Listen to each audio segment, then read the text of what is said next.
Unlock your potential every Thursday with our podcast, Refresh, Relax, Renew. Join Coach Racquel as she guides you through personal development journeys. Each episode focuses on actionable steps to enhance your personal journey. The podcast features 3 main segments to keep you engaged.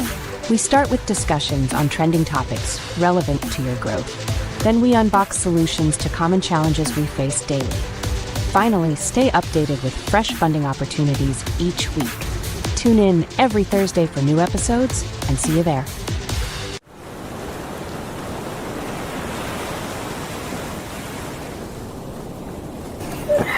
Well, hello.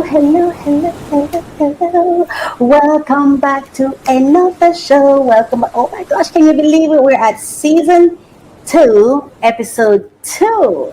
Season 2, episode 2. And today we had a fun time. It was so fun, okay? We had a really good time. And these are some of the things, these are all of the things that we unboxed today. See, there they are, and you'll see them as I go through them. This is one of them. I love it. Okay, so we unboxed it and it was fantastic. We had some great conversations. I think you'll enjoy the conversation, of course. Well, today I didn't read from my book of prayers, but I had this. It was this amazingly lovely poem that I shared with you today that it inspired me, and I hope it inspires you. But today was so amazing. It was wonderful. We kind of had a gardener. The garden was being done outside, so there may be a little bit of noise in here, and I hope not. Fingers crossed. But just in case, my apologies, my sincerest apologies. I just want to say that I'm so thankful. Thank you. I'm so happy to be here. I'm happy that I'm doing this. It's fun. It's a very fun hour or two.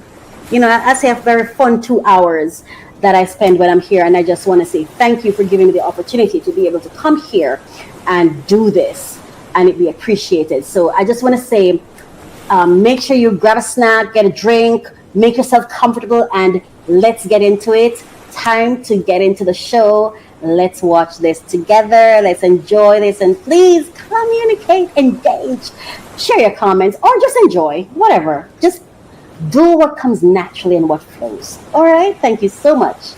Let's go. I love to open new packages. I want to give you the latest information on top funding opportunities for entrepreneurs who are seeking funding. Come along with me. I'm Coach Racquel, and it is this passion project for me, so I'm so happy to bring this to you. Thank you so much for listening. Thank you for watching.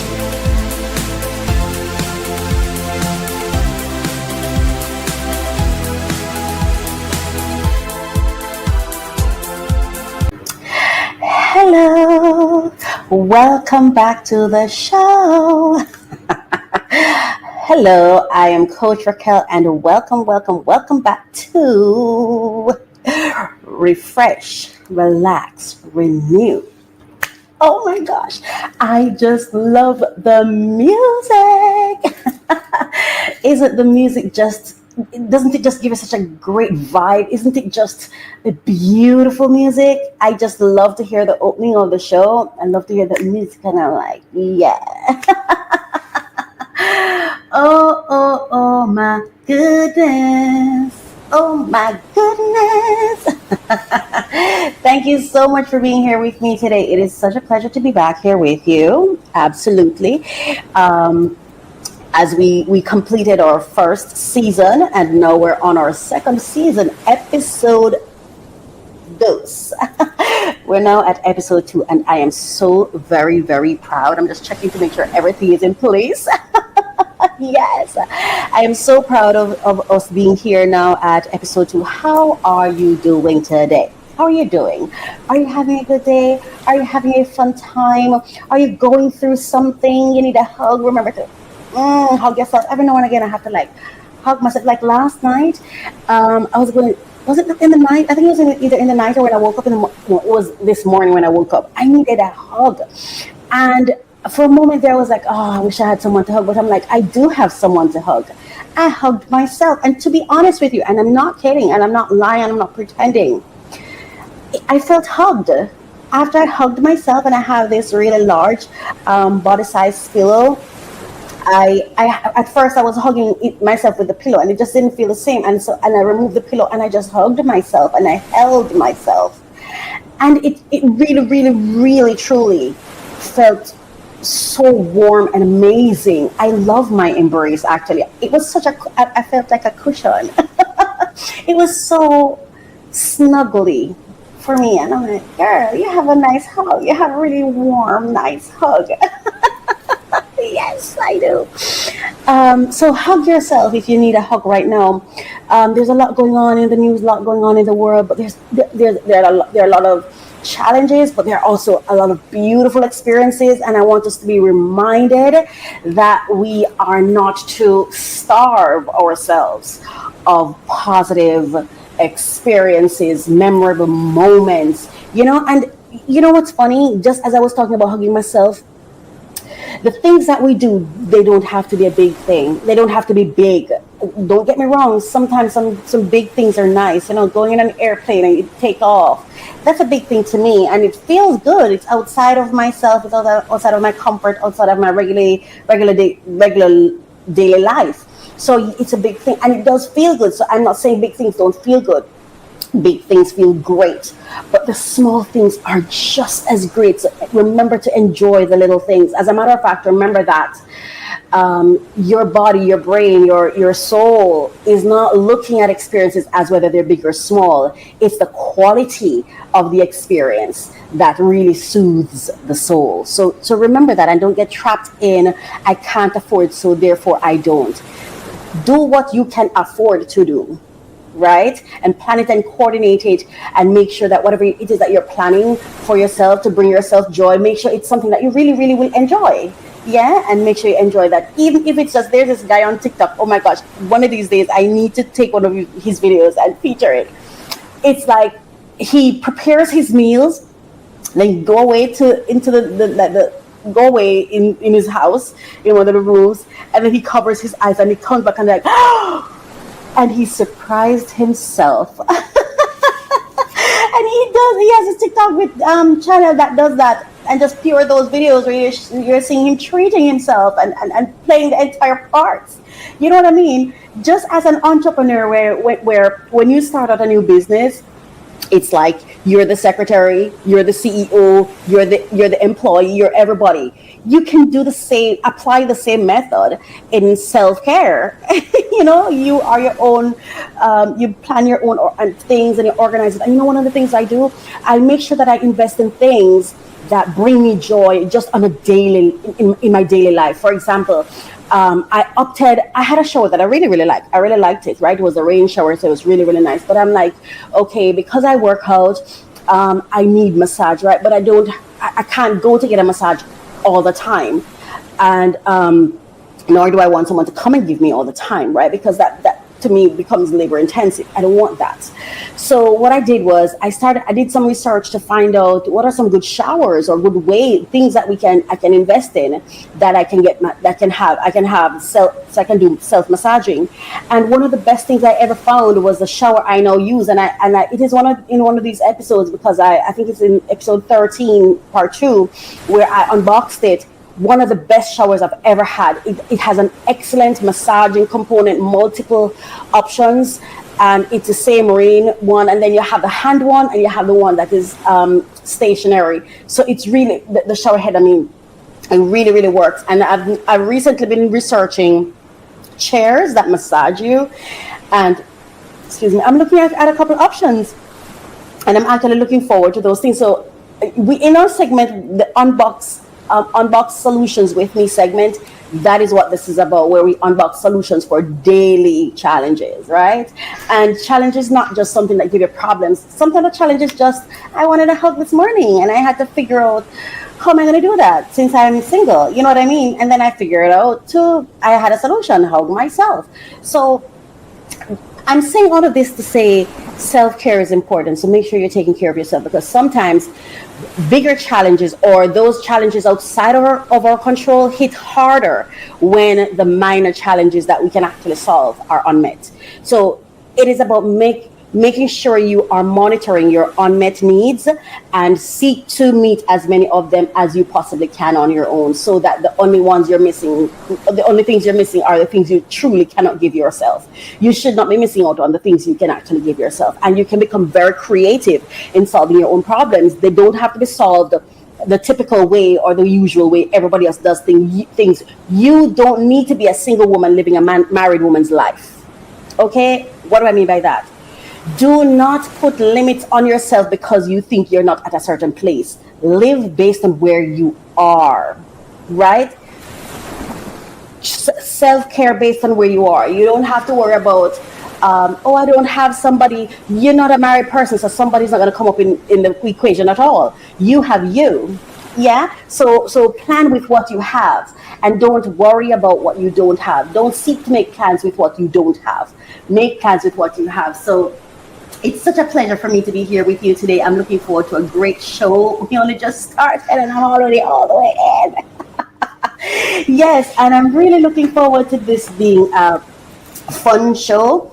And it is my hope that you enjoy the program as we go along. Take care of yourself. I need you. I need you to be well. I need you to be happy. I need to know that every single person who's subscribed to my channel, that they are doing well. Yeah? Doing well does not mean the absence of challenges, but that you're coping well with them. Yeah, I need to know you are you're handling life in a positive way, to the best of your capacity, And it is my hope that what I do here contributes to that in some way. Awesome. So there's something. Usually, I would read from my book. I usually read something from my book, Prayers, but today I'm reading something different. Something different. I found this on Facebook. Hang on. Okay, I found this on Facebook. I hope you can see it. Yeah. I found this on Facebook, right? And I thought, oh my gosh, I have to share this with my entrepreneurs on my channel. And so I have it today, and it says, Slowly I Return. That's the title. I lost myself in noise and speed, in chasing things I didn't need. But now I walk a softer lane, one stitched with peace instead of pain. You know what's funny about this? I have not looked at this poem since I found it on Facebook and knew I wanted to share it here. I never really go back to read it to see what does it say again. And it's so funny because it aligns with what I just said earlier. But I'm going to start again. Isn't it beautiful though? I love alignment. Slowly I return. And this, the reason I shared this today is because I saw the title Slowly I Return, and I started, and I see it's like it reminds me of my own journey, Slowly I return. I lost myself in noise and speed, in chasing things I didn't need. But now I walk a softer lane, one stitched with peace instead of pain. I don't arrive in grand display. I show up gently, day by day. A breath, a step, a choice to stay. That's how I find my healing way. No need for loud, no need for race. Just learning how to hold my space. And every time I choose to learn, a part of me begins to turn. Wow, so beautiful. I hope that warmed your heart, because I wanted to share it with you so that it might, Wow. Now we're going to go to our ASMR moment. So let's go.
I just held my breath for 30 seconds, or at least I counted for 30.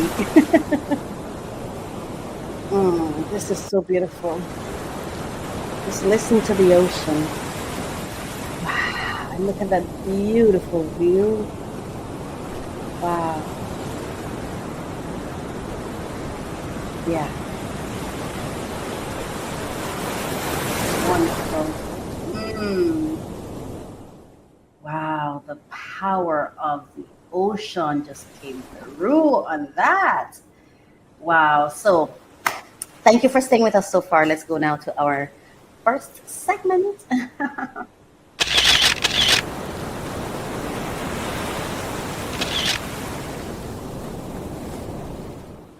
All right. Okay. So thank you so much. Thank you so much for staying with us so far. Let me put this to the back now. Thank you for staying with us so far. I'm sorry, I got so comfortable just now when we're doing the ASMR moment that my entire body just got real comfortable. Yes, but thank you so much for thank you so much for staying with us so far. It's now time for us to go to our first segment, allegedly. And just a reminder before we go into the segment that um, that here on Refresh, here on Refresh, Relax, Renew, we do not cover stories to criticize. As a matter of fact, I've been thinking about criticism and criticizing people recently, and I'm beginning to feel that criticizing, not critiquing, criticisms, I believe, is a form of oppression.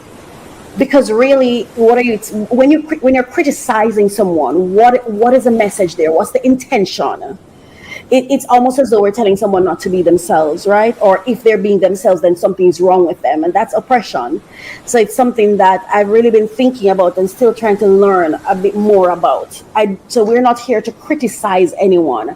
We are here to one, stay updated with the latest happenings around us, so we are in the know. We live here.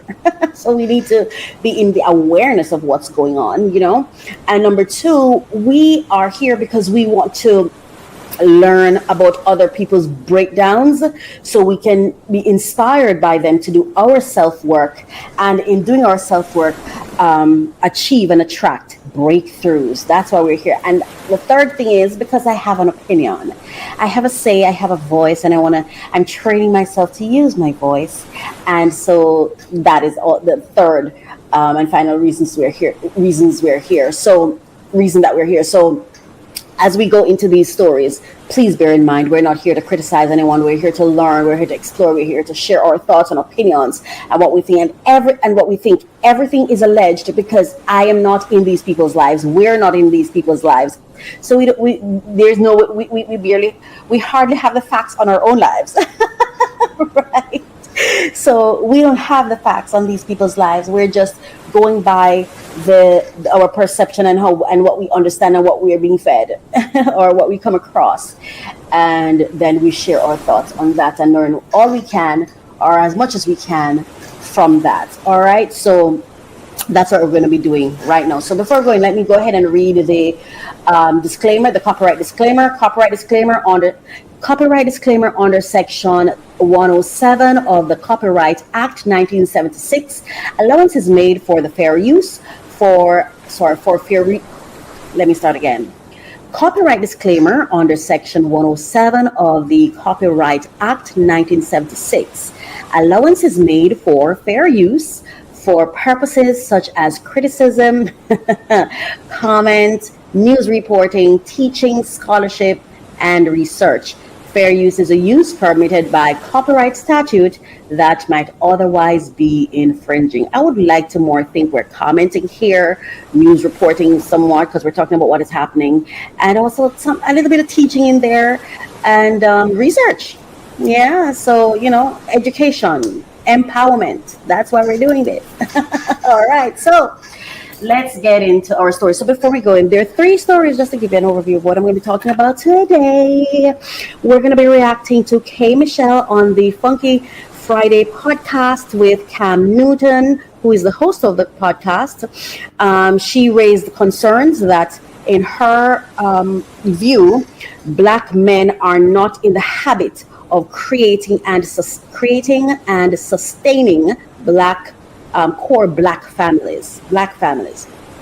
And when I say core Black families, I mean, my understanding of what she's saying, she's talking about Black with Black, the core of Black, because in some cases, whether or not you join another family, that becomes a Black family. But I think what she's trying to say is core Black. 2 Black people come together and demonstrate to other Black children that 2 Black people can come together and build. That's what I'm getting from it. We're also going to be looking at some clips from Black fathers. I found this on TikTok. Kirk Franklin. So Kirk Franklin and a group of Black men were in discussion, and dining and discussion is what I saw. And I have a clip to share from that. And then there's this clip from this young lady I found on TikTok that I thought I had to share it with that, where she was talking about how and when what is required for her to feel safe. And I complete that, what she expresses exactly how I feel. And then we have Whoopi Goldberg, who likens the conditions in Iraq. She likened the conditions in Iran to conditions of Black people in the United States. We also have a clip from Kanye when he said, "I'm a god." I agree, Kanye. I agree. And then we have one final one from @RealTalkKim on TikTok again, where she was speaking about how sometimes we cower in the presence of discrimination and poor behavior. And the final one is B Simone and her friend. I think it's her best friend, based on my understanding. They were having a conversation, and they were talking about friendships and service / support, or service / support within friendships. So those are the 3 things we're going to be talking about. So let's begin. Point in the Black community, do our men create real homes? I'm looking at a successful Black man that has the ability to literally turn the narrative on Black family. My whole family, they're married. I'm not the girl who didn't see what a man creating a Black family is supposed to be. So I'm asking right now, Black men, and I tell my Black men to really step up for Black women and create families. Wow. Yeah. It's really not cool. Wow. Black men are attacking Black women. And it's not a cool, they're not creating homes. They're creating babies everywhere. It's not cool. And I'm asking you, other successful Black men, you have to set an example as leads. The cute social media back and forth on Black women. We are consistently creating the cycle of kids who can't come home and see their daddy there. And they see their mama sad at night. At what point is the successful Black man in this world going to step in and really create structure? I see white men doing it every day.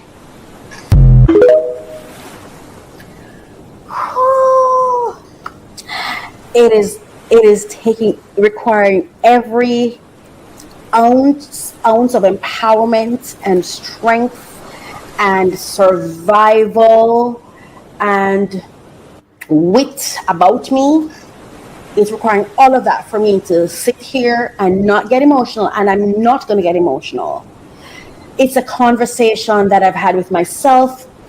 I remember growing up I was so naive when I think about growing up. I was so naive. I remember looking around and thinking, I saw a lot of what appeared to me as single parenting.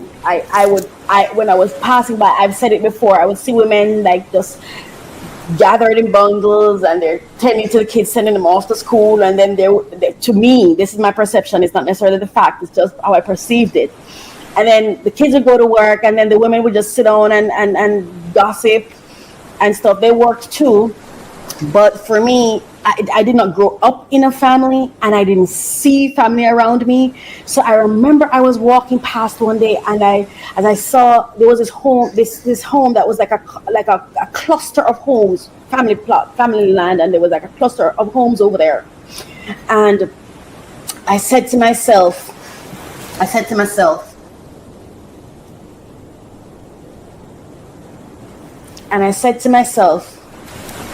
that will never be me.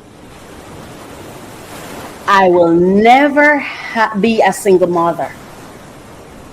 And as I said that to myself, I said, okay, so this is what we're going to do. We're going to go to school and we're going to get a good education. Growing up, I believed in my heart that a good education would have given me everything in life I wanted. You could not tell me anything. I had such a I don't know how to explain it. I felt like my childhood was so unfortunate that for me, I felt like a good education is the key to my dreams and the life I dream of. And I thought I was going to get an education, get married, and I was going to have 6 kids, and I was going to marry a farmer who is an amateur guitarist, okay? Guitar player. And I really was convinced of that. And to be honest with you, it was one day, and it was this year after I started my self-work about 3 years ago. And I sat down, I'm like, God, this is not what the outcome was supposed to be. All of this work that I've been doing, all of this trying to be on my P's and Q's, trying to stay out of trouble, trying to choose peace, all of this was not because I wanted to be alone. I was doing all of this because I thought by just doing this, the life I desire would happen. And I realized how naive I was. You have to make it happen. And to be honest with you, I don't know how to make a relationship happen. I've tried, failed terribly and miserably. I failed miserably at trying. So I'm never trying again. God has to work that out. I don't know how, but it has to be. So I'm saying that to say what K. Michelle is talking about, I have cried about, lamented about, had to face and deal with. And sadly, very, very sadly, after all my experiences with men, and I'm talking about all different types of experiences, whatever the variant of the relationship was, friendship, intimacy, whatever the case may be, my experiences with the men I've interacted with so far have left me feeling so disappointed in myself. It has left me feeling less than smart, incapable. I'm not saying they've done anything. I'm saying when I look at the interactions I've had with men, it has left me disempowered. I don't know that it's anybody's fault. I've come to the conclusion that, one, I don't know how to choose men. I don't know what a good man look like. I don't think I have access to good men. I'm not in the space where good men are. I don't know where they are. I've traveled, okay? I haven't just been in one spot. I've worked. I've been around, but from what I've been attracting, it's most disappointing and sad even. Sad because I feel like the men I've met are good men. But it's like if I were to conclude that they were good men, what is good? What is my concept of good, or what is good? Because I didn't leave, and I'm not talking about the fact that A relationship didn't work out. Like I said, I said it didn't matter the variant, the type of the relationship. I'm talking about my interaction with men. Have not left me feeling excited about men. In fact, it left me dead scared and terrified of men. To be honest with you, I was talking to God and I'm like, God, I don't know how I don't even think I have the capacity to have a relationship with a man anymore. I'm too terrified. Because it's just not real. To me, it's just not real. It doesn't matter how amazingly wonderful they seem. It's just something. I was trying to identify, Racquel, what is that? I'm telling you, it's just something that makes me feel almost like I'm lying. I literally feel like one of two things. That I'm either lying to myself about saying they're good men, because maybe I'm afraid to say they're not good men, or the quality that's present is just the least of goodness. I don't know. I do not know. But from especially the men I've been intimate with to any degree, whether it was intimacy because we had a partnership for business, whether it was intimacy because we had a partnership for dating, whether we're dating or we just had intimate moments and we're just regular quote unquote friends, I don't know, even if we were just acquaintances, because but especially those men that I've had intimate experiences with, oh my gosh, in finance, in business, I've suffered at the hands of men,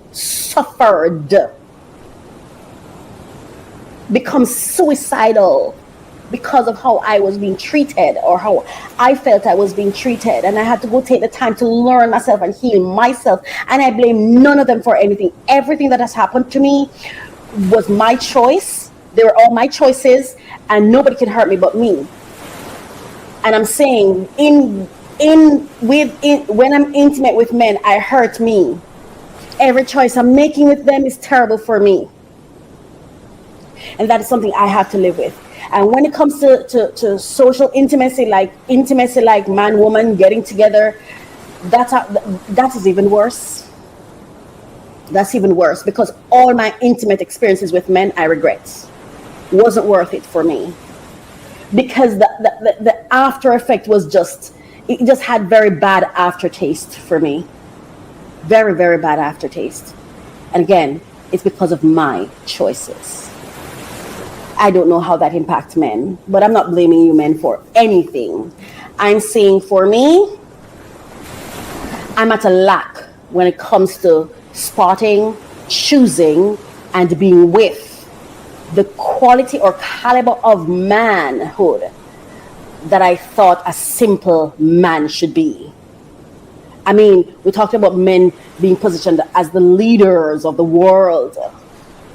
So, which tells me that the basic of man, the least among them, should be at least a good leader, at least a good friend, at least a good acquaintance, companion, whatever. But for some reason, I'm not picking it up. I'm just not picking it up. And I'm saying myself, and the same thing that K. Michelle is picking up, because what we're picking up, I don't know if the men are picking that up, because when I speak with men, in fact, I feel like they're in defense mode all the time, letting us know, oh, we're this and we're doing that. And okay, you're doing fantastic. And at your fantastic edge, I'm feeling disempowered whenever I interact with you. I had an experience with a guy, and I remember I sent him a message and I said, I feel like you have conquered me. And he didn't really address that or respond to that specifically. But I remember I was struggling. Like I felt like this is how I feel. I feel like someone sat and watched me. I'm not saying this is what happened. I'm saying this is how I feel, and I'm still exploring it, because it's an experience that I had that I cannot, because in my mind this person is a good person. And so there's this conflict in my mind as to what is this other thing though that I'm sensing that it's like there's like something inside of me that I'm unwilling to even confront, right? And I feel like somebody saw me, reached out to me, or when they had the chance to connect with me, wanted to prove to me their strength, and wanted to show me that they can make me vulnerable, and they can show me how vulnerable I am. And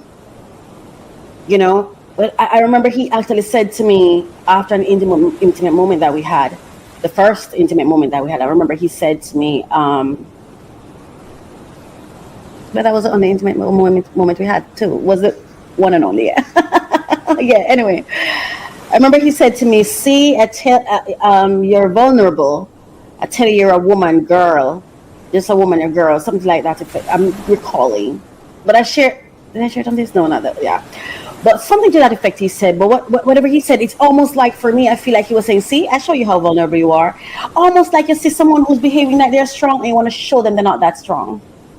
That's how I feel, and that's why I said to him, I had a lingering of like someone put a mark on me, like put a stamp on me, like put a demonstration on me, and it lingered. Like I was still feeling like, what is this I'm feeling towards this person? Why do I feel so destabilized? I remember once I said to him, I don't know what's happening. I don't know. Is it that I love you? What is this? What's going on with me? That was after the intimate moment. And I was saying, I just feel destabilized. I feel like someone pulled the rug from under me. And the man said, he feel like a king. And I'm like, huh? So I'm losing my mind and you feel like a king. Okay. I really don't get it. I really don't get it.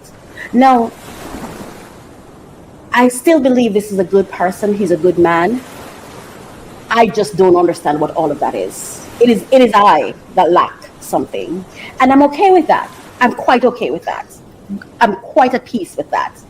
And so now what I ask God to do is to empower me, strengthen me, increase my wisdom and understanding and my insight and my discernment so that I can attract that which aligns with me and my joy and my happiness and that which the divine assigns for me, so that I no longer get attracted to that which isn't for me. Because in the end, that's why I said these men are good men. They were just not for me. They're not for me and I'm not for them. I'm not it. And that's okay. Painful, but okay. So I understand what Kay Michelle is talking about. And if you have thoughts on this, if you feel as though Black men are not building and sustaining families, please share your thoughts. Please share your experience with me. If you had intimacy with a Black man and what she's saying, and you had the experience where, yeah, based on when I was with it, I say this was not, share it, because you never know, and share why you thought they weren't, so that if they're reading, they can see and say, oh, I didn't, because they also can't read our minds, right? They can't read our minds. So if we can share and have discussion, what I hope for is when a man is watching this, that they don't go into the defense, but they actually just listen and hear. And if there's anything worth learning, then they can take it on. If not, then just leave it alone. Because really and truly, we just want to be heard and understood. And if we can't get that, then okay, oh well, that's okay too. You owe me nothing, right? But I understand what Kay Michelle is saying. Like I said, for me, I am terrified. I don't know that I can even be with a Caucasian person, because I feel like if I were to be, it would be challenging for us to be intimate. Because for me, if he slapped me, I'd have an issue with it. If he does certain things to me, I don't think I can overpower the education on slavery that has bombarded my mind. I don't think I can overcome that to get to that place, right? But at the same time, I also know that I'm not. I don't think I'm a Black man's primary choice or preference, and I'm not mad about it. It's okay, because he has the right to choose what's going to make him happy. Because what I don't want is for him to choose me when I'm not it. Because I don't want to be a substitute. Because I'm not going to get the treatment I want as a substitute. So that's why I cheer men on. Love who you love and leave the rest of us alone. And so, but I have made peace with myself that it could be that in this life, I may never get true intimacy. I may never have an orgasm. I may never know what true love and family is. And I'm not saying I'm happy with it. I've just made peace with it, because I've got to live my life. So I'm a family of one. I have relatives, I have sisters, nieces and nephews, and if they, and my wish for those persons are for them to just be happy. And if they ever feel like they want to share their lives with me, then I'm here. You know what I mean? But overall, generally speaking, I'm scared when it comes to people. I'm terrified, and it's because of the traumas that I still have unhealed traumas, you know, from interacting with people. I am terrified. I have people who I believe love me. They act as if they do, and they do little things that I feel like, ah, that was so loving and so kind of you. Thank you for that. But deep in my soul, do they love me? I don't know. There are just some things in my mind. You see, building a life with me, where you invest your resources, your time, and your presence, those are aspects of, those are crucial elements that should be demonstrated for me to believe love exists. That's all I'm going to say on that matter. Now we're going to move on. So thank you, K. Michelle and Cam Newton, for this. But I felt so much emotions that she expressed in that, and there's no need for critique here. It is my hope that every man that listens to her just listen to understand and hear her, because defending this is going to tell me she's right. Any defense in response of what she just said would only indicate how correct she is, because she said nothing there that was a bad thing. This is how we should feel about our people. We should want our people to build and grow together and be happy. And when that's not happening, or if it's not happening to the extent that we think it should, we shouldn't be happy with it. It's like your child coming home and they failed their courses. You're not supposed to be happy with it. They come home and all they have is C's. You're not supposed to be happy with it. Yeah, they're doing well. You're not going to disbar them or anything. You're not going to ban them. You're not going to get rid of them. You're not going to send them to jail. You know, and you're still going to love them, but you want the truth. It's nothing to critique. It's just to listen, understand it, and find ways to connect with. If you feel that it's not true, find a way to demonstrate the fact, so we can see it the way you do. That's it. Help us understand. Make us understand. Make us see it. That you're a great quality man. Show me how wrong I've been when I was intimate with you. Show me how wrong I've been when I left you feeling disempowered. Show me.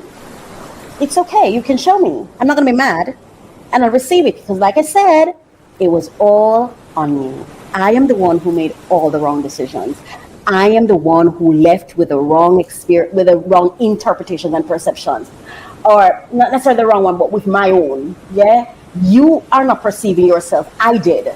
Yes. Furthermore, if you listen to my story, you realize there wasn't a lot of, I did not acknowledge, or I did not recognize or have the capacity to read a lot of love in my upbringing and my story. So again, it's on me.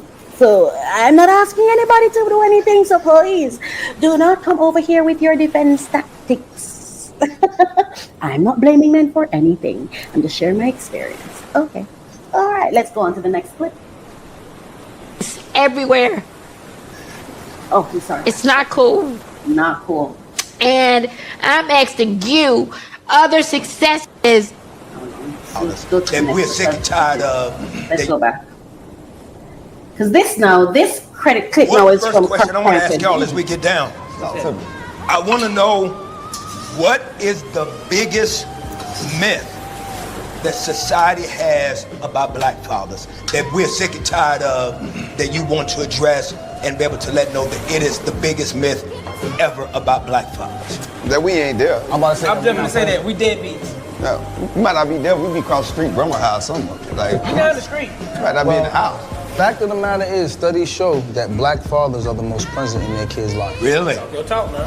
Amongst all demographics. Wow. On top of that, single fathers have a higher graduation rate and lower incarceration rate than single moms and dual family households combined. That is a fact. They ain't gonna like that. So if you were raised in a house, so you know.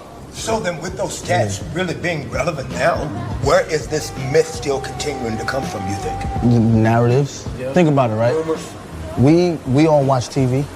everything that we consume comes from either through a phone, TV, or film, right? There are people who have agendas, right? And part of that agenda is creating a separation between men and women in our communities. It's always been that way. It is a fact. We can't act like it's not the case. It is the case. The easiest way to disturb the distribution of black wealth from generation to generation is to eliminate the nuclear family. How do you eliminate the nuclear family? You take the father out the home. Yes. So if you want to show a race of people, right, who are dysfunctional, you constantly show them on TV in one way, which means when you have producers who are creating shows, who's gonna be the villain? The black guy. Who the rapist? The black guy. Who the absentee father? The black guy. Because they get to choose those things. I think people in pain speak louder than people in peace. So people who don't have a father, like you get cut, you go Hold on. when you're okay, I think people in pain speak louder than people in peace. I'll say this, right? Sometimes I hear something and it sounds so good that I have to double check myself to see, were you inspired by that because it felt good or because it was facts and it was true? Well, that was cute. you're gonna walk and float. So I think people who don't have that, they speak louder and they take that. It's like some of the things more popular in the culture ain't that lucrative. And some of the things that, the opposite. So Let's pause there. You know what I want to say? This is a question. This is what I say oftentimes, because I also get this, that when I talk about the black male experience, I hear, oh, they're good men. They're good men out there. The good men are da da da da da. My question is to men, how good are the good men if they sit back and allow their representation to be the bad men or the ones that are not good men? How good are you? Like, would you, if somebody at your workplace started calling you a thief, and they go around and say, John is a thief, John is a thief, John is a thief, John is a thief, John is a thief, John is a thief, John is a thief. Are you going to allow a thief to speak for you? An actual thief to speak for you? Or are you going to come out and say, oh, no. Oh, no. Since I see your threats and I see since we know that the rain is falling, why do we behave as though we're not wet then? If we're saying that the biggest threat, the black family is under threat, and I do believe it, I do believe the black family is under attack, I believe all of that, yes? If we know the state we're in, then why do we defend the state we're in? That's the part that confuses me. If we're going to be saying, excuse me, oh, great men are here, we're all great men, and da-da-da-da-da-da. It's like saying, oh, the rain is always falling on us. Oh, the rain is pouring. Oh, we have thunder. There's lightning and thunder overhead. Like, it's been a hurricane on us. Then why do we continue to pretend as though we're not wet? We're not in the flood. Can we ever get to the place where we can say, you know what, we're wet? Yes, we're wet. And then at the right time, because sometimes you have to listen to the I'm wet and receive that you're wet before you discuss it. You don't need to defend it right away. We're wet. Pause. Let the person who been trying to tell you you're running water all over them hear you say that's true. Because you don't have to say the because yet. You are wet because of me. That is absolutely true. You give that person a day or a week or something, you come again and say, hey, you remember the conversation we had the other day where I said to you, when you told me that, I was getting you wet, and I said, yes, that's true. Water's all over me. I caused you to be wet. Could we have a conversation for me to discuss to you why I'm so wet? I'm causing you to be wet because I'm not trying to hurt you, but by default and by my circumstances, I am hurting you and I acknowledge it. Can we now have a discussion about it? I'm not here to defend myself, but I just want you to understand this is the state I'm in, and maybe we can come to some consensus as to how do we navigate this. Instead of constantly, I'm not wet. Oh, I'm working hard. I'm getting a boat. Can we acknowledge the state of it? Because if we don't, then we're going to be in constant defense mode. Unnecessarily. And if you're in defense mode, you're not in offense. And if you're at war, you can't just be stuck in defense mode the entire time and expect your partner to understand the follow. So at some point in time, when do we lay bare, hey, let's have a conversation about the state we're in? Yes, hold on, there's something I need to say. Oh, how could I have forgotten it? Cam Newton, baby. That interview you had with K. Michelle, thank you. God bless you. You sat there and you let that woman speak. Even if it hurt, I wouldn't know, because you sat and you held your mouth and yo, Cam Newton, mad respect for you for that. Mad respect for you for that. You sat in the pain of it. And it is my hope that it wasn't from apathy. I hope that you really heard her. And you really care about what she was saying. You sat in it, and I want to say thank you. God bless you. Thank you so much. Now, on this father's thing, I want to say this. I do believe black dads are the best. I am biased. I love. Listen, you see, as a kid growing up, from the little that I remember, because I don't have a lot of memory of my childhood, but from the little I remember, nobody could keep me away from my dad. And I would make my father make me little promises when I'm around him, that he would never leave and abandon me, because in my mind, my mother did. And I would let him promise, like, and you won't leave me? And you won't, and I'd make him to the point where even as an adult, when I was in school and stuff, my father would still come around and just say hello, because I forced him to make some promises to me. We're not gonna get emotional.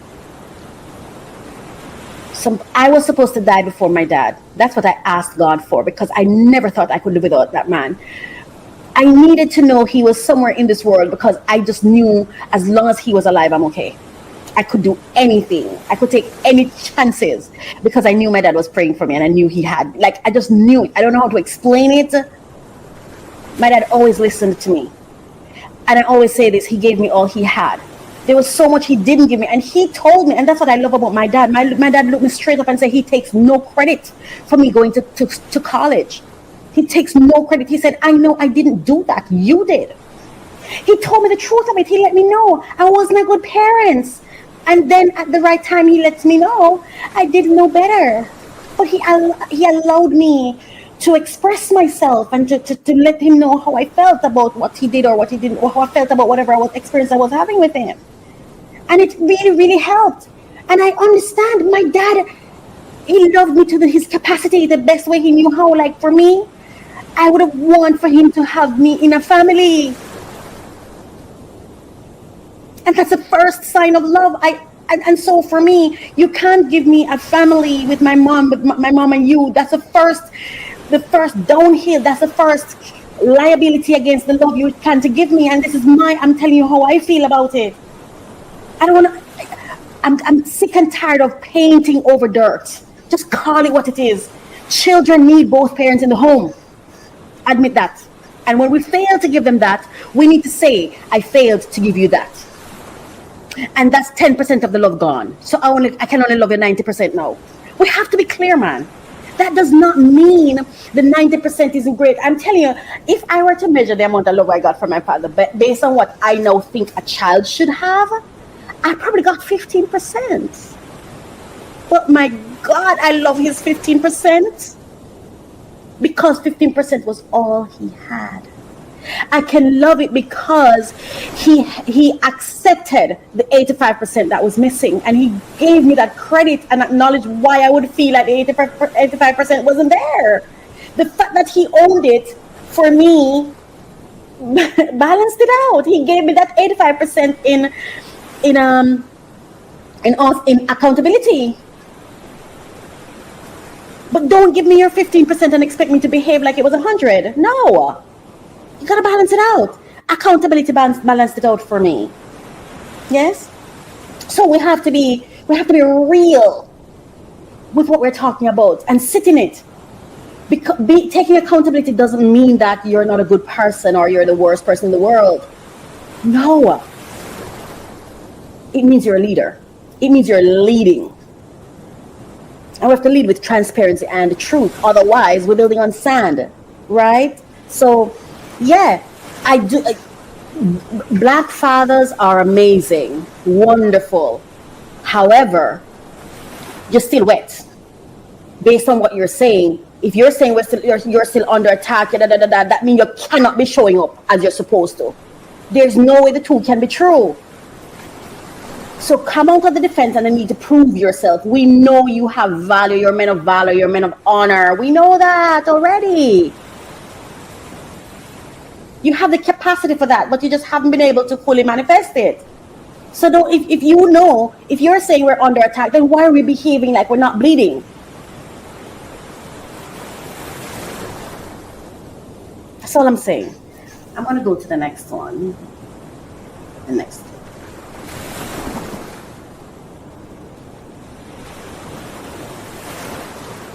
So I'm just speaking for me, and maybe someone will resonate with this, but safety isn't about always feeling good. It's about not losing who I am just to be close to someone else. I don't have to shrink to be accepted. I don't have to silence myself to keep the peace. I don't have to overperform to feel worthy. Feeling safe means I can bring the full version of me to the table and still belong. It means I can grow and still be held, be accountable and not be erased, be imperfect and still be respected. Because real safety isn't built on constant comfort. It's built on connection that can hold realness and not just perfection. That means it can hold disagreement without turning into disconnection. It can hold honesty without becoming punishment. It can hold the truth of who you are without demanding that you edit it. That's what safety really is for me. It's not walking on eggshells, but walking in truth and knowing that the relationship can hold all of that. Powerful. That's it. And she's spot on, and that's exactly how I feel. Give me truth, transparency, and accountability. That's how I'm going to feel safe. That's how I'm going to feel safe. And you know, as I sit here and I was thinking, I realized that I think one of the things with me and men is that none have really chosen me. Or rather chosen, like I feel like the men that I actually desired, none of the men I've actually desired chose to even build a friendship with me. And I think that might be what forms the basis of my, of how I feel towards me, because I feel like I'm not what you're wanting, clearly, you know. It doesn't matter how amazing these intimate moments get. You leave and I don't exist in your life anymore, in your world anymore. Not even as a friend, not even as a neighbor, not even as somebody every once in a while you say, hey, I hope you're having a good day. Nope. You know, sometimes I get a feeling like with that man, it's either fucking or foe. Part of a language. They're ready to have sex with you. And in that moment when they give you sex, it's like it's like they make you feel like you're the wife, like it's this. Some of them, and I'm not saying everybody, and I'm not saying all the experiences I've had. I'm just saying you don't even feel like a wife, really. It's really just the energy of just like you're a jump off or something. Please forgive me for saying this, because I do know the men I've known that they care about me, and I wasn't a jump off. And some of them I never really had sex with. I'm just saying, I don't know how to explain that feeling, like you're here and we're behaving like we're cool, but then we're not in each other's presence and I don't exist. I don't know, it just don't make sense to me. But again, it's all on me. I choose the wrong people. It's not on them. They're wonderful people and they're exactly where they want to be with who they want to be. And I get that. But what she just said about safety, I don't need to say anything else, because I said that she puts it perfectly.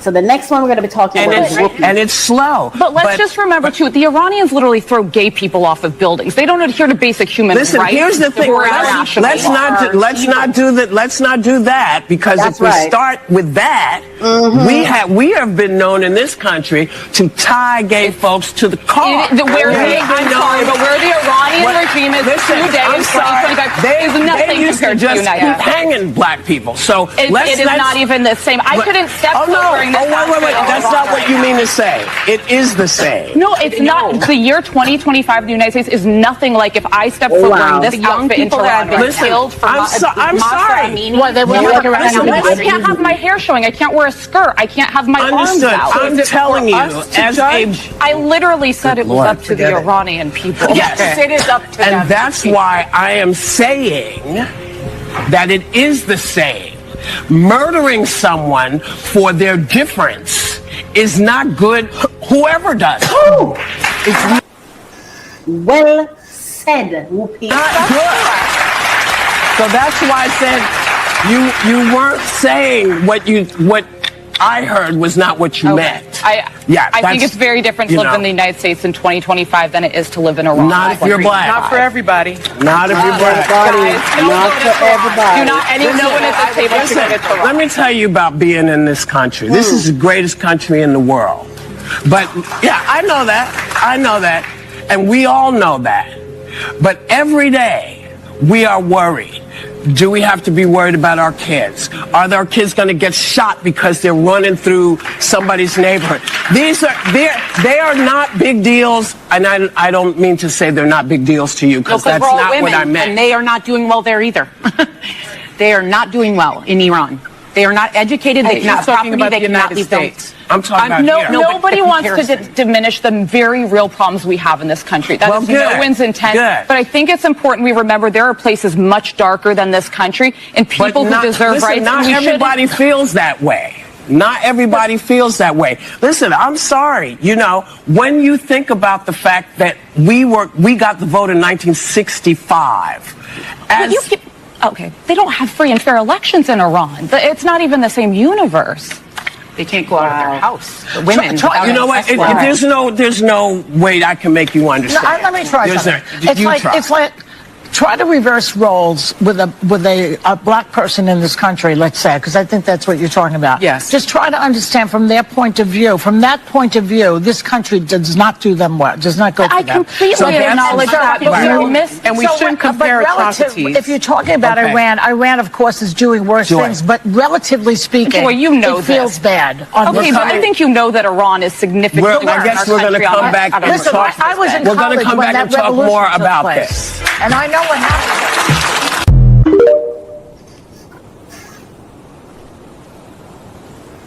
Okay, so,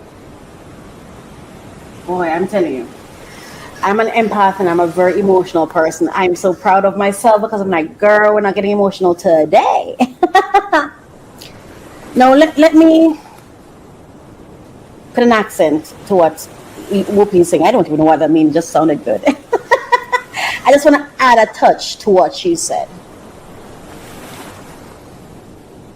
I'm a black person. I'm Jamaican. Thumbs up to the United States of America. To be honest with you, I don't know if any other country is as welcoming as they are, because I never tried.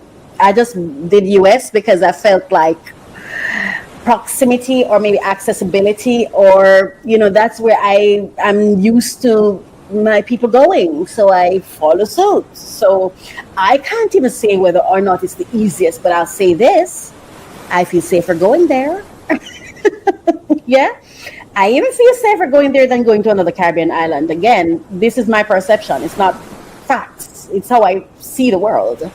So I thumbs up to the United States because they've never mistreated me.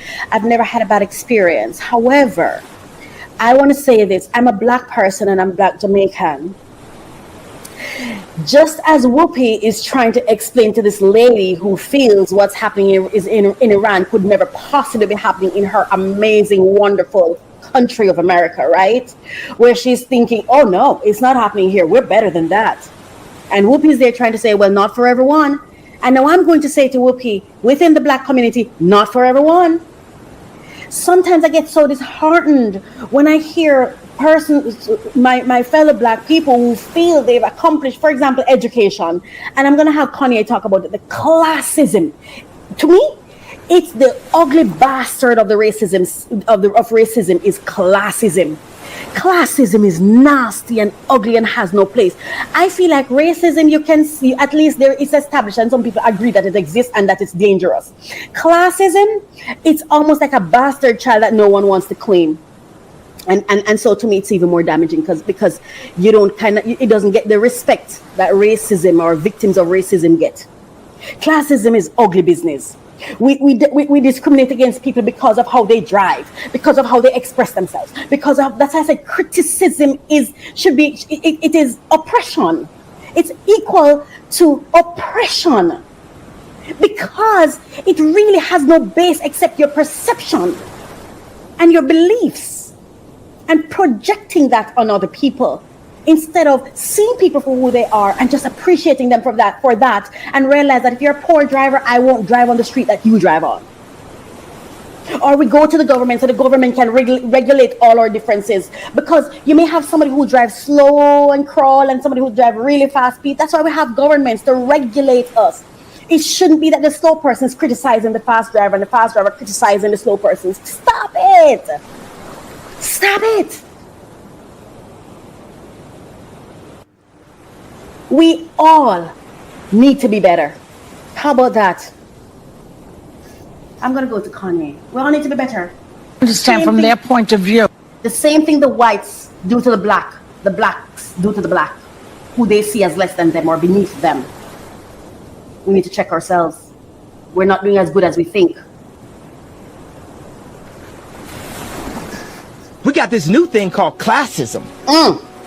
It's racism's cousin. Ooh. This is what we do to hold people back.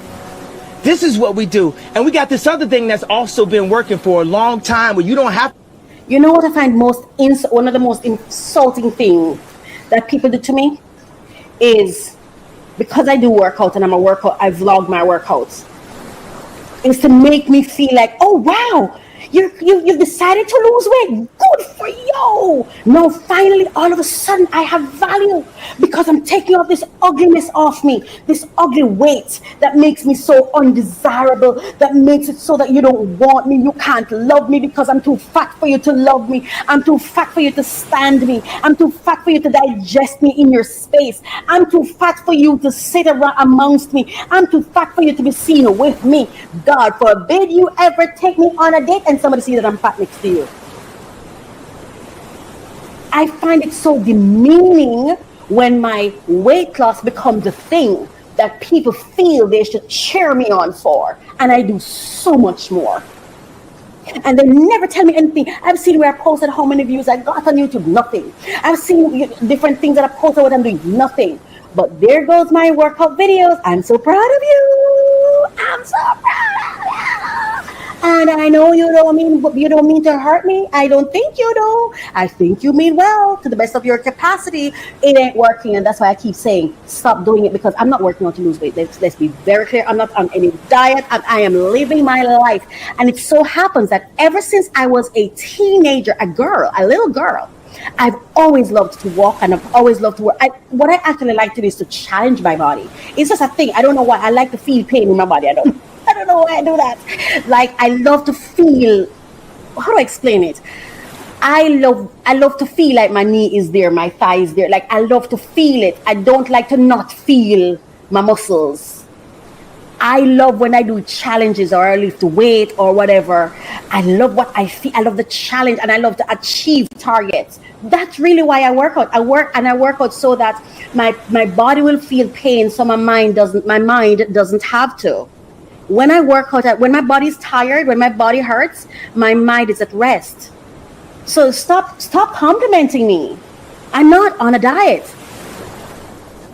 I'm just living. I'm being. To be racist anymore. It's called self-hate. It works on itself. It's like real estate of racism. Yes, man. Where just like that, when someone comes up and says something like, I am a god, everybody says, who does he think he is? I just told you who I thought I was. A god. That's right. I just told you. That's who I think I am. Would it have been better if I had a song that said, I am a nigga? And I'm a goddess. Or if I had a song that said, I'm a gangster. That's what. Or if I had a song that said, I am a pimp. All those colors and patinas fit better. I love you so much. On a person like me, right? Yes. You are a god. God. Especially when you got shipped over to the country that you're in and your last name is a slave owner. How could you say that? How could you have that mentality? I always felt like I could do anything. Anything. That's the main thing people are controlled by. Thoughts, their perception of themselves. They're slowed down by their perception of themselves. If you're taught you can't do anything, you won't do anything. I was taught I could do everything. Everything. And I'm Kanye West at age 36. That's right. So just watch the next 10 years. Just watch the next 10 years. That's right. And that's what I love my dad for. My father made me see, this is it, right? I might have gotten 15% from my father, but it was a full 15%. I don't want him to lie to me and tell me I got 50% when I got 15. Tell me 15 so I can appreciate and bask in the 15. Yeah, my father made me feel like it's okay for me to be me. It's okay for me to be quirky. I used to love to read and he'd let me read to him. Like, it's just the little things. It's the little basic things. I never knew I could live without my dad. I feel like every single day is an achievement because I just never thought I could ever live without my dad. Yeah. We got to do better. I want to do better, Lord. I want to do better. When somebody is putting somebody down and you know the truth, and you let that person sit in your presence and degrade that person, you are then obligated to tell the truth. That is not what they did. You are lying right now, but we won't do that. Why? Because the people that are driven with devils always are so intimidating that you end up cowering and it steals your confidence. I don't understand you people that'll let somebody you've been divorced from for 18 years to rock your world.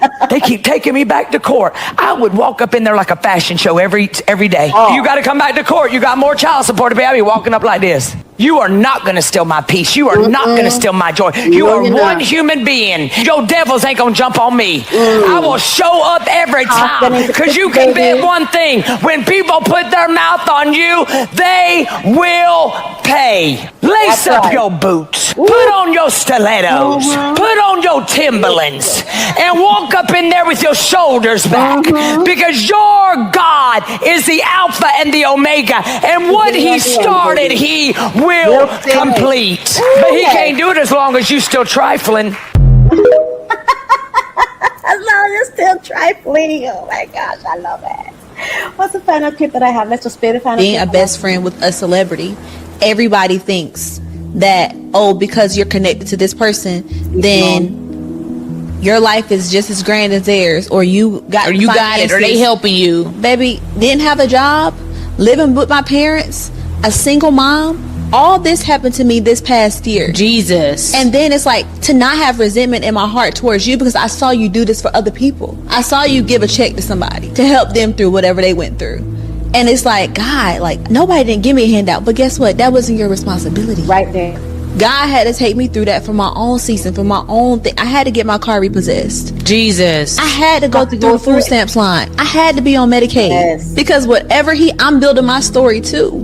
But it's like, as a friend, somebody who has it, it's hard to digest. They're probably shocked that I'm even saying this right now. Where the Iranian... I'm sorry. I just wanted to pause it right there. Listen. Listen. What did I call this? What I call it after. It's a struggle and a challenge, at least for me, when it comes to the people that I love. It's a struggle and it's a challenge. Because because I don't even know if I love, but I definitely know that I am trying to love. Loving is something I am actively every single day getting up and trying to master.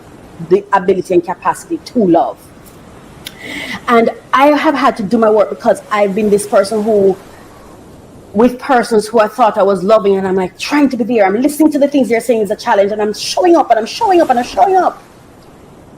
And every time I show up, it's like I'm knocked back down. You're not coming good enough. You're not doing it right enough, until I realized it's not my job. It's not my job to replace God in anybody's life. God is going to take his people through the path he wants them to go. And so instead of seeing the people I love as lacking or wanting to be saved or wanting me to do something or needing my support, I start seeing them as whole human beings who are living the lives they choose based on how the divine moves for them in their life. And if and when they need me, they'll ask, they'll come to me. Because if they're loving me, then they'd learn me as well and understand how I operate. And I'm in a space in my life now for the rest of my life I'm at. If it's not asked, I have no solution, no offer, no nothing. And I have to be very clear on the ask too. You need to send me instructions, outlines, let me know exactly what are you asking me to do. Because anything else is going to disrupt my peace. Anything else is going to disrupt my peace. And because I don't want to disrupt my peace, I'm going to turn around to you and say, I can't help you. Unless I get clarity, unless I understand exactly what you're asking of me, I can't participate.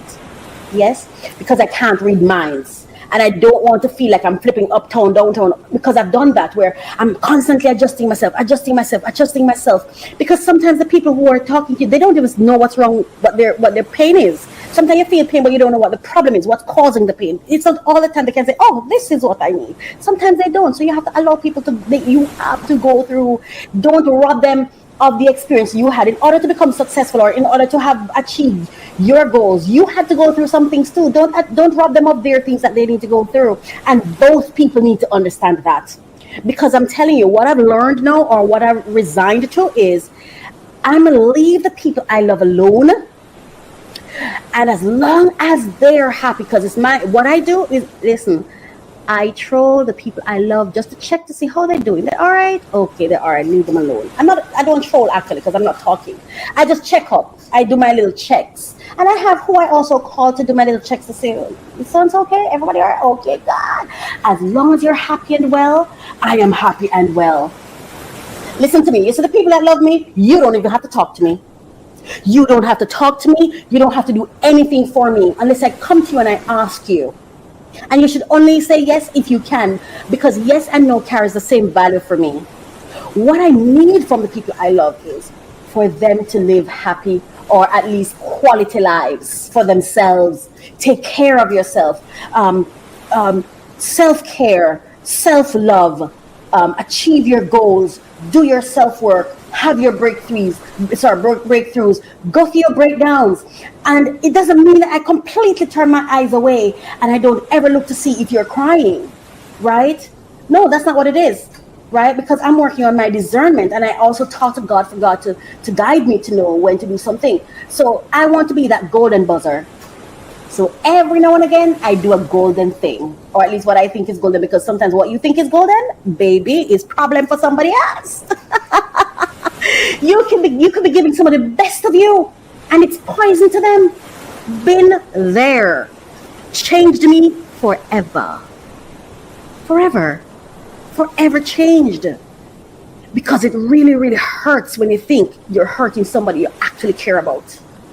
That thing hurts like a mother. It hurts when I love someone and I'm trying to be there for them, but everything I give is like poison. It makes it worse. Oh, that thing hurts me. So that's our allegedly for today. And now we're going to move to our next segment. Thank you so much for being here with me and for staying. Please don't go anywhere. Remember to like, share, subscribe. Give me your feedback. What are your thoughts on this topic? Yeah, I'd love to hear from you.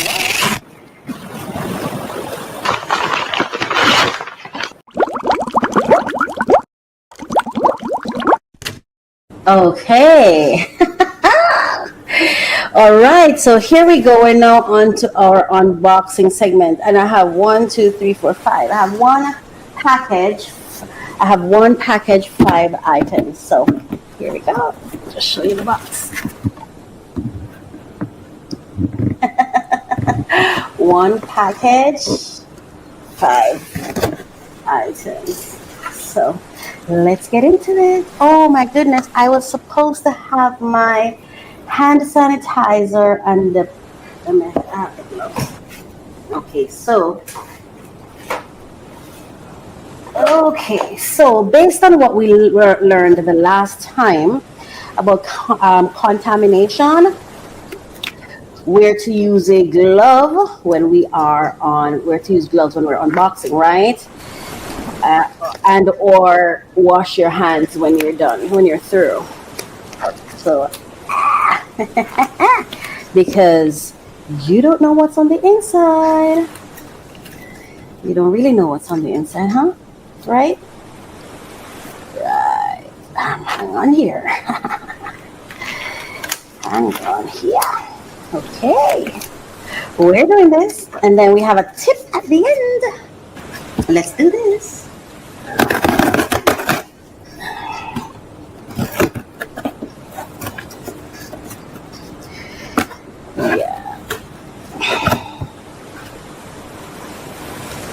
And I won't get hurt with a knife because I always use a dull knife because I'm so scared of being cut. I don't like the thought of being cut by a knife. That's one of the reasons I don't get in fights, because I don't like the thought of people getting hit. And blood and all of those things. I pray that I never cause someone's blood to be drawn, you know? That's something that I'm very intentional about, causing harm to somebody else. Woohoo! Especially to the extent that blood is drawn, you know? Okay, so I love that. Oh, look at that.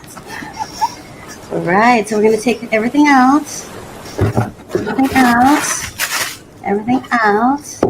Everything out. And remember, always remove your personal information before you dump the box or the package, right? All right. These are the things we have today.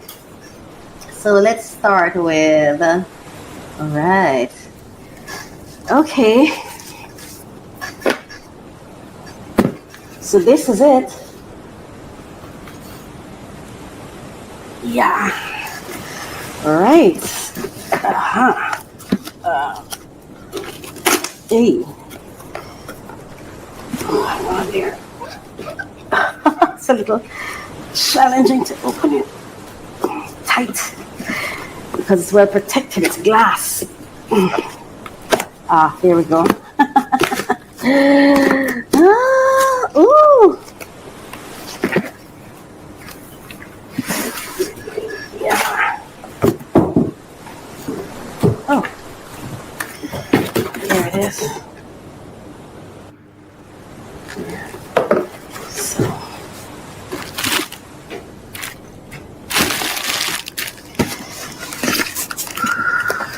Okay. I love the sound of that.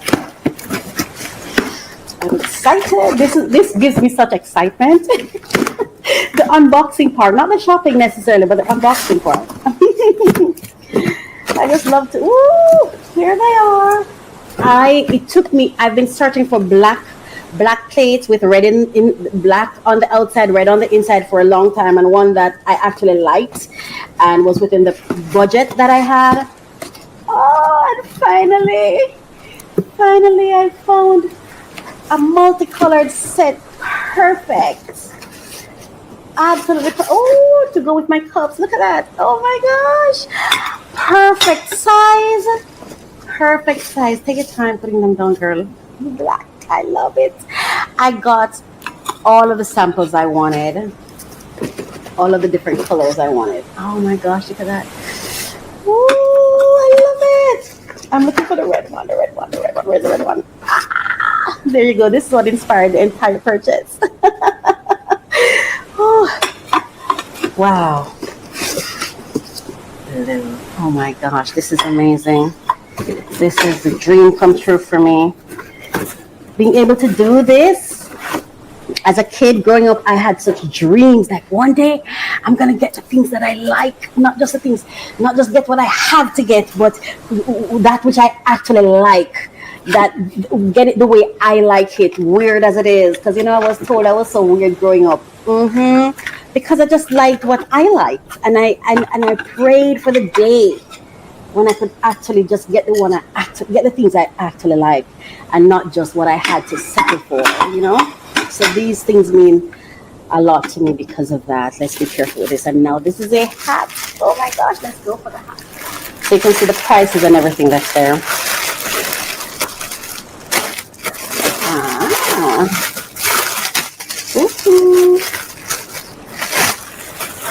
I don't know why. I just love to cover my hair. I don't know why. Not at home, but once I'm going anywhere or I'm having company, I'm going out or I'm going in public, I just love to have my hair covered. It's just a thing. I don't know what it is. It's funny because when I used to work and I couldn't tie my hair, I just didn't feel like myself. And I remember when I tied my hair and go to work, it was not acceptable. And that's one of the reasons I don't like working out, because I don't know why. I don't know what the meaning of it. I should probably check now that I'm talking about it out loud, but I just feel more myself with my hair tied when I'm out or in public. In my home, I just want my natural hair to be itself because I want it to be. I love touching it, but yeah, I love hat caps and stuff. So, hello, hello. I have this on, so yeah. Yeah. Yeah.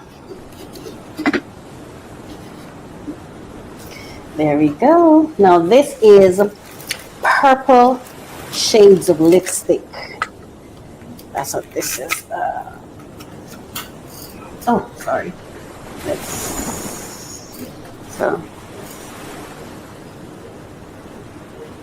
yeah. Mowing the lawn. That's what I was trying to say.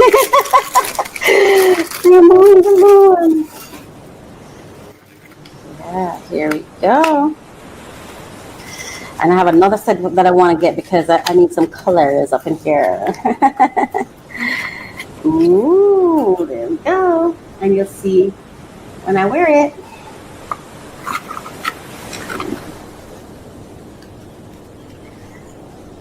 Ah. See that?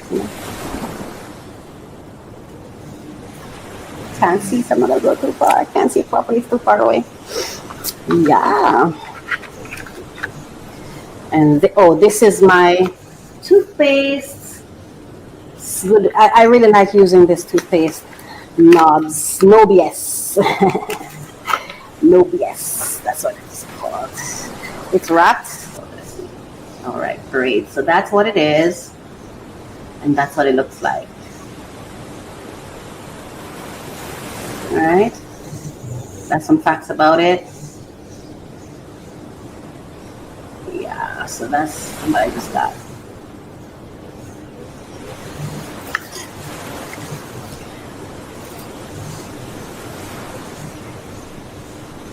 It's still wrapped. And the tape to protect it is still wrapped. This one now, yeah.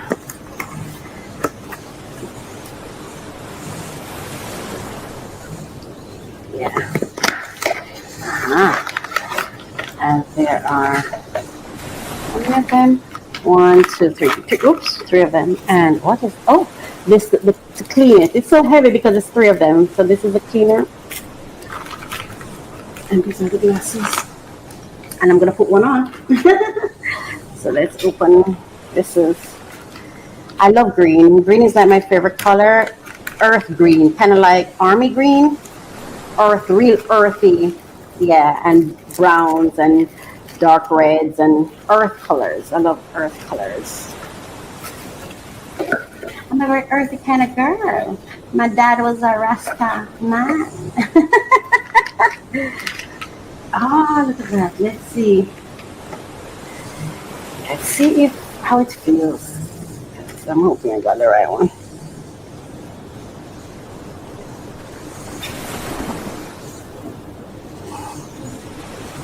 Oh wow, I chose 0, but it still feels like, okay. Hello. There's a little tape on it right here. Let's give it a minute. Let's see. I don't know if I can keep it on, but yeah. This one is black. This one is, we're not going to go through them. That's it.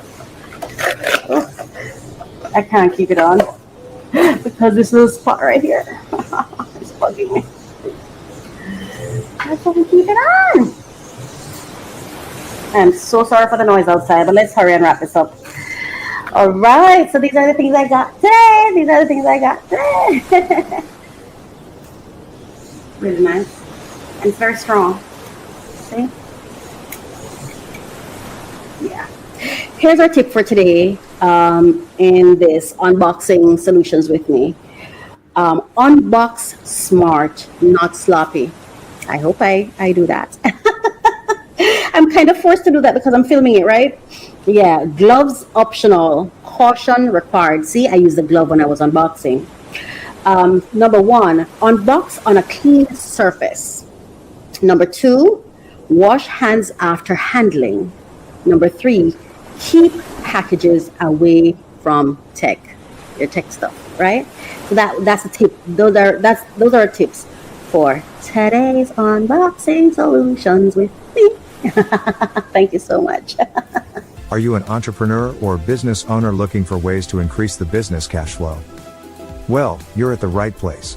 Go grab your pen and paper, then let's begin. Bear in mind, conditions apply. All grants have specific deadlines. For more information, please visit our website at www.mycoachministry.com.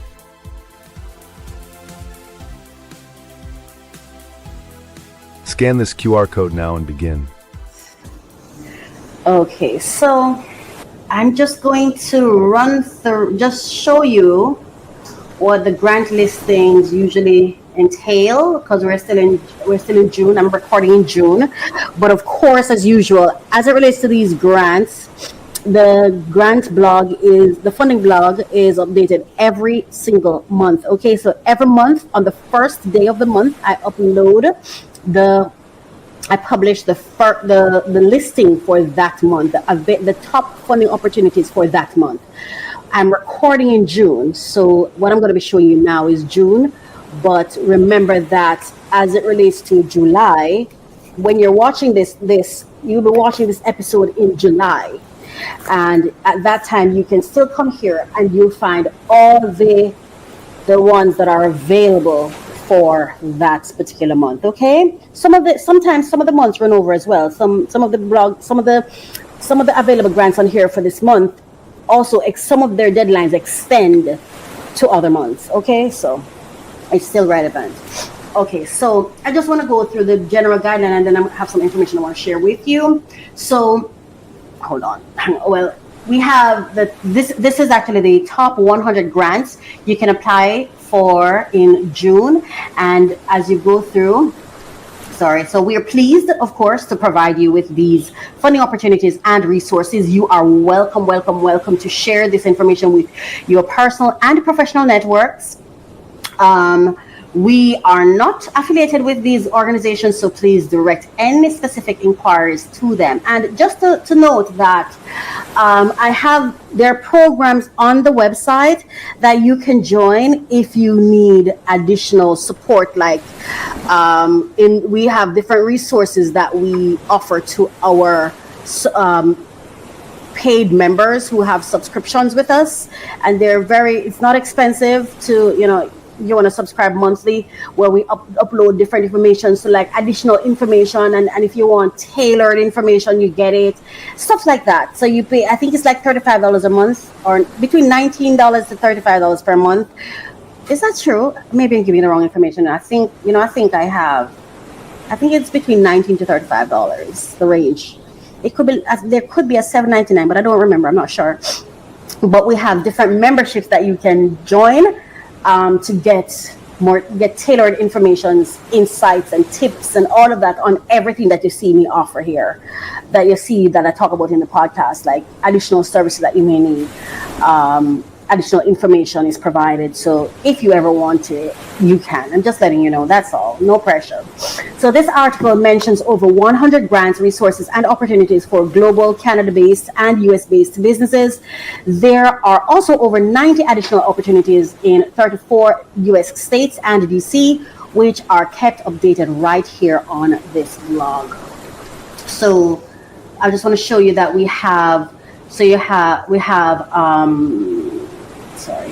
global funding opportunities, Africa-specific funding opportunities, Canada-specific funding opportunities, funding opportunities within the United Kingdom and Ireland, and then we have funding opportunities within the United States. So now I want to bring you through. Yes, so here we go. I want to share this information with you. And all of these documents that I share on here, they're downloadable once you are signed up for a subscription, for a membership. Then you get all of these downloadable. Some of them are downloadable in the different blog, depending on whatever is available. So you'll see what's available for free and then what you might have to pay for. So these are some success stories that hit big. Number one, Spanx. Sarah Blakely. She was awarded a grant in the amount of $5,000 from a local business competition, and from that it grew into a $1 billion company. Fun fact, Oprah Winfrey featured Spanx on her show, Game Over. Well, we all know the Oprah effect, right? Black girl effect. Number two, Kiva loans to grant. So the impact, over 1.9 billion disbursement to more than 4.5 million borrowers, turning small grant/loan-like funding into big social entrepreneurship success stories. Then we have MacArthur Foundation Genesis grants. Award 800,000 plus with no strings attached. Recipients include Lin-Manuel Miranda Hamilton, Ta-Nehisi Coates, author, and dozens of unsung scientists and educators whose work later transformed national policies for tech. Then we have the Bill and Melinda Gates Foundation education grants. The scope of 3.5 plus $1 billion invested in education reform. For example, funded the launch of Khan Academy, now with 150 million plus users globally. That's a big deal, right? Then we have the National Science Foundation, NSF, SBIR grants. Here's a fact. Companies like Qualcomm, Symantec, and iRobot Roomba started with NSF grants. And here are the statistics for you. Here's a statistic for you. For every $1 in NSF grant, there's an estimated $50 plus return in economic activity. That's amazing. And then the final one, Kickstarter to grant leap. Some creators start with crowdfunding, then land arts and innovation grants to scale. For example, the documentary 13th by Ava DuVernay, who got grant support post Kickstarter and won Peabody and Emmy awards. See, applying for grants are worth it. All right, here's some stats about grant funding and applying for grants. So jaw-dropping grant stats.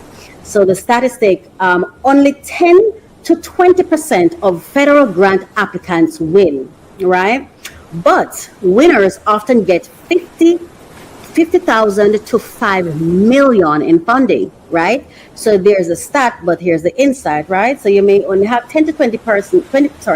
only 10 to 20% of federal grant applications win. However, and that's a large, 10 to 20% is good, but winners often get 50,000 to 5 million in funding.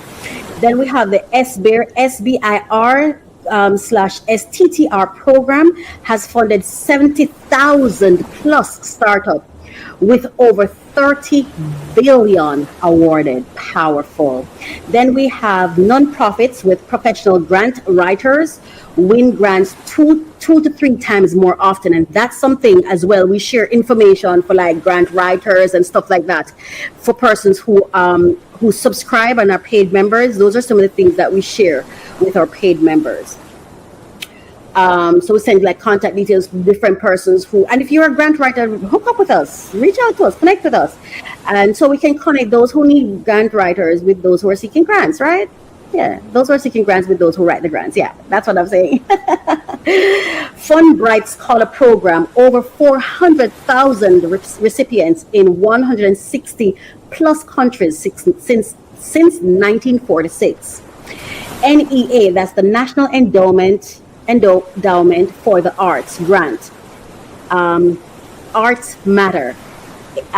This grant has helped over 17,000 projects in 2022 So the National Endowment for the Arts grants helped fund 17,000 plus projects in 2022 alone. Then we have the USAID grants. Programs run on these grants. USAID grants funded over 3,000 projects in 80 plus countries in 2023. Global impact, local results. I was just about to say, did you know that grants are not just for individuals or entrepreneurs? Business owners applies for grants as well. Government entities and departments and ministries also apply for grants. It's a well-known thing. A lot of the times you're sitting looking at someone and you're thinking, oh, they're so successful, why can't I be that successful? Sometimes it's because they're constantly applying for grants, for financial support, for funding support. Don't go to somebody who doesn't have money, like your brother, your sister, your cousin, who does not have enough to give to you. Go to the people who are saying, hey, I have money to give away. I hope you watch this program for this part of it too, because this is so important, which is why I'm sharing it. I need my viewers to know that free money exists. Free money exists. It's something to invest in. It makes sense to invest in money for grant applications. All right. So I even have clients right now that I work with that when I started working with them, they didn't have grant funding, and through working with me and my partners, we were able to apply for grants on their behalf and won. As a matter of fact, I'm gonna see if one of my clients would come on and be a guest one day and talk about the grants that she's gotten on here, having worked with us. Yeah. And so here's a tip: common threads among success stories. When you're writing your grants, your grant application, you need to have clear. So these are the top areas to consider: clear mission. Grantors love clarity and focus. Impact-driven storytelling. Great stories win hearts and funding. Strong partnerships. Collaborating with others often multiplies impact. Resilience plus reapplication. Listen to this. Resilience plus reapplication. They've seen you before. Okay. So get into the habit of applying. Many winners applied 2 to 3 times before winning. Oh yeah. So that's our tip for our grants. All right, we have come to the end of another program. We've come to the end of our program for today. Let's keep the off shoulder going all the way through to the end. Anyway, thank you so much for staying with me. Thank you for giving me my company, for sticking it out with me. Thank you for being here with me for this segment. Series 2, Episode 2. I'm so happy that I did this episode today. I'm very happy about the things I got today. I'm happy to be here with you. It is my hope that you're having a good day, that that your time invested here was worth your while. I hope you'd have learned something, garnered something, felt something. I hope you left a comment on something. It is my hope that these moments that we spent together will be well worth your while, will edify and empower you, will provide solutions for you, give you ideas, and provide a space where you can come to get support. Please, if you'd like for us to support you in any way, leave it in the comments. Of course, we'll go over it, and we cannot promise you that we'll provide every support for every request, but where we are able to, we certainly will support, but we won't know unless you share, you know what I mean, and unless we share, because this is the only space that I do this for free. Any other time you reach out to me, there's going to be a cost, so you know what I mean. Meet people where they are, and benefit where they offer. Yeah. Don't try to tear doors down. Look for doors that are open. Thank you so much for staying with me, and I just want to say have a great day. Goodbye. Mwah. Thank you. Bye-bye. I love to open new packages.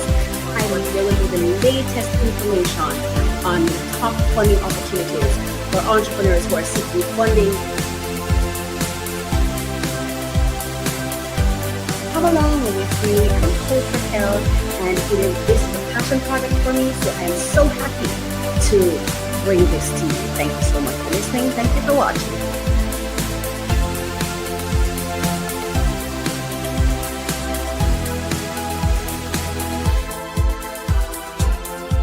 Unlock your potential every Thursday with our podcast, Refresh, Relax, Renew.